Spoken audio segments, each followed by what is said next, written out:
যারা আজকে টেনশনে ভুগছেন যে আপনি পাপ করে বসে আছেন বিদায় আল্লাহ আপনার ডাক শুনছে না, আমি আপনাকে বলতে চাই, প্রত্যেকটা মুসলমান মা বোনকে বলতে চাই, আপনি কি শয়তান চেয়েও হেও?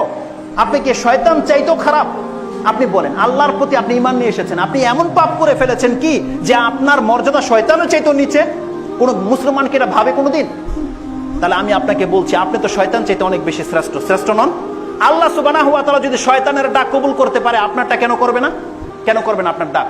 আল্লাহ নিজে শিখিয়েছে, বান্দা তুমি যদি আমার প্রতি মুসলিম হয়ে থাকো, ঈমান এনে থাকো, তোমার ডাক আমি কবুল করব না, মানে আমি করে রেখেছি। আল্লাহ বলছেন, আপনি কোরআন পড়েন না, সেই জন্য পাচ্ছেন না। আল্লাহ বলছেন আমি হ্যাঙ্গিং করে রেখেছি, অমুক ব্যক্তি আমাকে ডাকবে যেই দিন, সেই দিনে তার ডাকে কবুল করে নেওয়া হবে। জানেন আপনি আয়াত কোথায় আছে? আপনি পড়ুন সূরা আলী ইমরান 3 নম্বর সূরা 90 এর পরের থেকে আয়াতগুলো। আল্লাহ বলছেন মুমিন বান্দা যখন এই কথা বলবে আল্লাহর কাছে, দেখেন দোয়াও আল্লাহ শিখিয়ে দিচ্ছে। মুমিন বান্দা যারা আল্লাহর প্রতি ঈমান নিয়ে এসেছে, আল্লাহ বলছেন তারা যেন প্রতিনিয়ত আমার কাছে এই কথা বলে, রাব্বানা ইন্নানা মুনাদিয়া ইউনাদি লিল ঈমানি আন আমিনু বিরাব্বিকুম ফাআমান্না রাব্বানা ফাগফির লানা যুনুবানা ওয়া কাফফির আন্না সাইয়্যাতিনা ওয়া তাওয়াফফানা মাআল আবরার। আল্লাহ বলছেন একজন বান্দা যেন আল্লাহর কাছে বলে, আল্লাহ তোমার এক বান্দা তোমার প্রতি ঈমান নিয়ে আসার জন্য আমাদেরকে ডেকেছিল, বান্দা তুমি আল্লাহর প্রতি ঈমান নিয়ে আসো। আল্লাহ আমি তোমার প্রতি ঈমান নিয়ে এসেছি, আল্লাহ তুমি আমার জীবনের সমস্ত পাপগুলোকে মাফ করে দাও, আমাকে সৎ লোকদের সাথে তুমি আমার ইন্তেকাল করো। এই বান্দা যখন এই ডাক দেয়, আল্লাহ বলছেন আমি কবুল করব না নয়, আল্লাহ বলছেন আমি কবুল করে রেখেছি অলরেডি। শুধু যেই ব্যক্তি আমাকে ডাকবে সে তার রেজাল্ট পেয়ে যাবে। আল্লাহ কি বলছেন? ফাস্তাজাবা লাহুম আন্নী লা উদিউ আমাল আমিলিন মিনকুম মিন যাকারিন আও উনসা। আর কিভাবে বুঝাই আমি আপনাকে বলে? আল্লাহ বলছেন ফাস্তাজাবা লাহুম, আমি তার ডাকে অলরেডি কবুল করে ফেলেছি। শুধু আপনাকে আল্লাহকে একবার ডেকে দেন। আল্লাহ বলছে তুমি একবার ডেকে দাও আল্লাহর কাছে, তোমার ডাক আল্লাহ কবুল করে নেবে। একটি চমৎকার ঘটনা রয়েছে, সেই ঘটনা বলে আমি শেষ করে দিচ্ছি। আমি আপনাকে এইমাত্র বললাম যে আল্লাহ সুবহানাহু ওয়া তাআলা কাছে শয়তান বলেছিল, সে কি বলেছিল? রব্বি ফানজিরনি ইলা ইয়াউমি ইউবআসুন, আল্লাহ তুমি আমাকে কিয়ামত পর্যন্ত অপশন দিয়ে দাও। আল্লাহ সুবহানাহু ওয়া তাআলা বলেন কালা ফা ইন্নাকা মিনাল মুনজারিন, যা তোকে কিয়ামত পর্যন্ত অপশন দিয়ে দিলাম। তাহলে আল্লাহ যদি ফের শয়তানের ডাক শুনতে পারে, তাহলে আপনাকে কে শিখিয়েছে যে আপনাকে আপনার ডাক পৌঁছাইতে হলে হুজুর লাগবে? কে শিখিয়েছে? কে শিখিয়েছে আপনাকে যে আপনার কাছে আপনার ডাক আল্লাহর কাছে পৌঁছতে হলে আপনাকে পীরের মুরিদ হতে হবে? কে শিখিয়েছে এটা? কিন্তু কোরআন আমাদেরকে শিক্ষা দিচ্ছে, বান্দা তোমার আল্লাহর কাছে তোমার ডাক অটোমেটিকলি চলে যায়, কোনো নবী রাসূল কোনো গাউস কুতুব লাগবে না, তোমার সাথে আল্লাহর স্পষ্ট সম্পর্ক রয়েছে, কারণ তুমি আল্লাহর প্রতি তো ঈমান নিয়ে এসেছো। আর আল্লাহ প্রত্যেক বান্দার অত্যন্ত নিকটে থাকে, একদম বান্দার ডাকে সাড়া দিয়ে থাকে। আরে আমরা তো জমির উপরে রয়েছি, আল্লাহ সুবহানাহু ওয়া তাআলা জুলুমাতের ভিতর থেকেও এক বান্দার ডাকে সাড়া দিয়ে আল্লাহ দৃষ্টান্ত কায়েম করে দিয়েছে, বান্দা তুমি তো উপরে আছো, আমার উপরে একদম নজরের সামনে। আল্লাহর কোন এক বান্দা পানির অতল তলে মাছের পেট থেকে পর্যন্ত আল্লাহকে ডেকেছিল, আল্লাহ কি তার ডাক শুনেনি? আল্লাহ সুবহানাহু ওয়া তাআলা সূরা আম্বিয়া 21 নম্বর সূরার 89, 88, 89 নম্বর সে আয়াতগুলো উল্লেখ করেছে।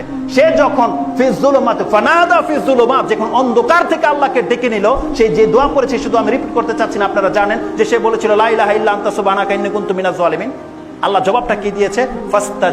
ফাস্তাজাবা লাহু ফাস্তাজাবনা লাহু ওয়া নাজাইনাহু মিনাল গাম, আমি তার ডাকে শুনে নিয়েছিলাম এবং তাকে তার কষ্ট জায়গা থেকে আমি তাকে উদ্ধার করে সমুদ্রে উঠিয়ে দিয়েছি। আল্লাহ বলেনি?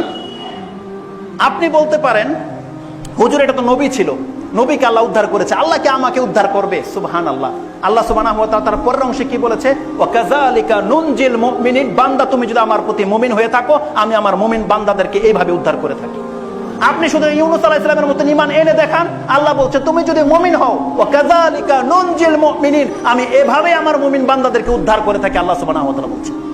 আপনি কি জানেন আল্লাহ সুবহানাহু ওয়া তাআলার নীতিমালা কি? আর আপনি তো মুসলমানের ঘরের সন্তান, এমন পাপ আপনার লাইফে নাই।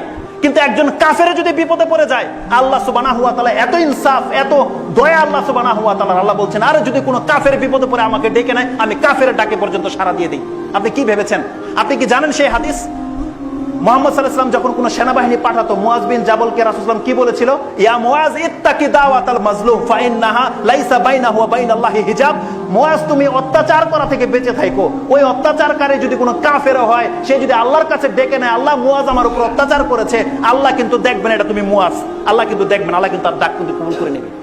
রাসূলুল্লাহ বলছেন ইত্তাকি দাওয়াতাল মাজলুম, অপরাধীর ডাক, সে অপরাধী কাফের হলেও যে ব্যক্তি মজলুম নির্যাতিত হচ্ছে, সেই ব্যক্তি যদি আল্লাহর কাছে ডেকে নেয়, সেই অত্যাচারকারী যদি কোনো আল্লাহর ওলি হয়, আল্লাহ সুবহানাহু ওয়া তাআলা তাকে রেহাই দেবেন, আল্লাহ তাকে পাত্তা দেয় না। এজন্য বাংলার জমিনে যার উপরে যেভাবে অত্যাচার করা হচ্ছে, আপনি শুধু ধৈর্য ধারণ করেন, একবার শুধু আল্লাহকে আপনি ডেকে নেন, আল্লাহ আমার উপর অত্যাচার হচ্ছে, আল্লাহ তুমি বিচার করো, আল্লাহ কিন্তু তাকে কোনোদিন ছাড়বে না ইনশাআল্লাহ। আপনাকে আরেকটা এক্সাম্পল দিয়ে আমি আমার বক্তব্য বলছি, শেষ করে দেব।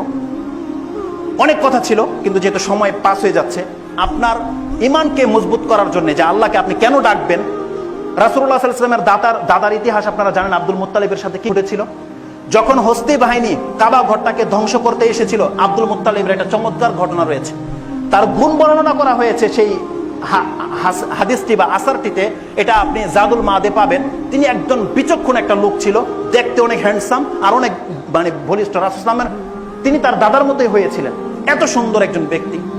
আব্রাহা যখন মক্কা গড়, আমি সংক্ষিপ্ত সেরে দিই, মক্কা গড় ধ্বংস করার জন্য এসেছে ইয়ামান থেকে, অর্ধেক পথে এসে মেসেজ পাঠিয়েছে, আব্দুল মুত্তালিবকে বলো মক্কাবাসীর সাথে আমার কোনো শত্রুতা নাই, আমি শুধু কাবা ঘরটাকে ধ্বংস করে দেব, আমার কাজ শেষ, আমি চলে যাব, তারা যেন অস্ত্র নিয়ে আমার সামনে না দাঁড়ায়। আব্দুল মুত্তালিব বলছে, না না, আমি এটা করবো না, আমাদের সেই ক্ষমতাই নেই, তবে আমি আব্রাহার সাথে কথা বলতে চাই। তা বলতেছে কি, আসো তাহলে। তাহলে তিনি একদিন সেজে গুজে আব্রাহার কাছে গিয়েছে। তিনি যখন রাজদরবারে ঢুকছে, আব্রাহা তাকে দেখে সিংহাসন থেকে নেমে গেছে, তার চেহারা এবং তার সুরত দেখে, যে মক্কার ইমাম, মক্কার খাদেম, আর তার চেহারা দেখে সে ভাবছে যে তার পাওয়ার বা তার ক্ষমতাই না কত হবে। লজ্জায় সে নেমে গেছে সিংহাসন থেকে, যে এত একজন বুজুর্গ ব্যক্তির সামনে আমি কিভাবে সিংহাসনে বসে থাকি, এতটা মর্যাদা তাকে দিয়েছে।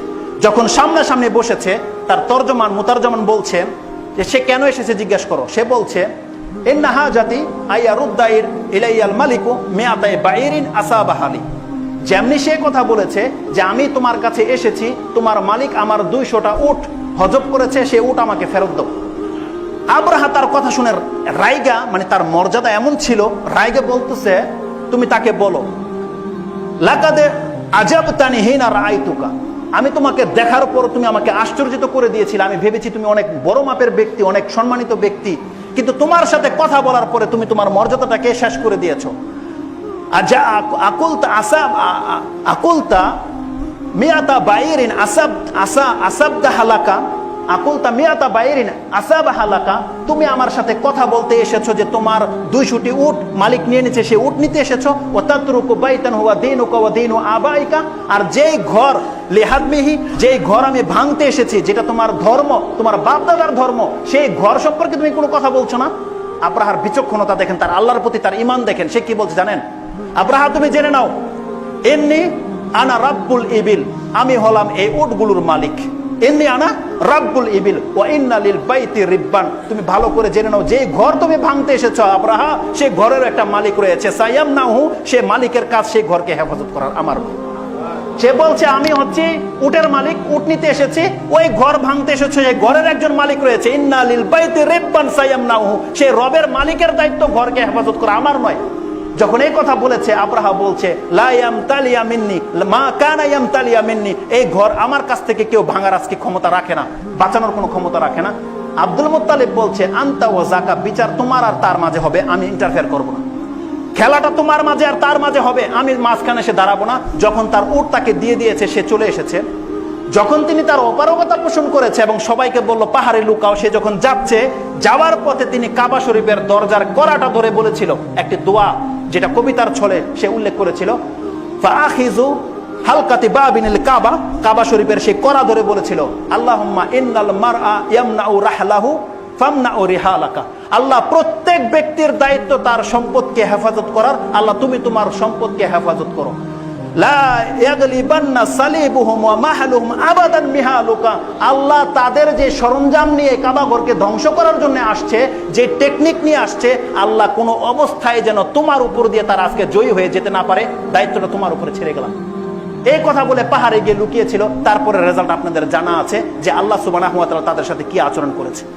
আব্দুল মুত্তালিব একজন মুশরিক হয়ে আল্লাহর প্রতি এমন দাবি রাখে, সে কাবা ঘরের দরজা ধরে বলছে, আল্লাহ তোমার সম্পদকে তুমি রক্ষা করো। আল্লাহ কি তার ডাকে শুনেনি? আর আপনি আল্লাহর প্রতি ঈমান নিয়ে এসেছেন, আর আপনি বলছেন আল্লাহ আপনার ডাক শুনবে না, কেমন কথা বলেছেন?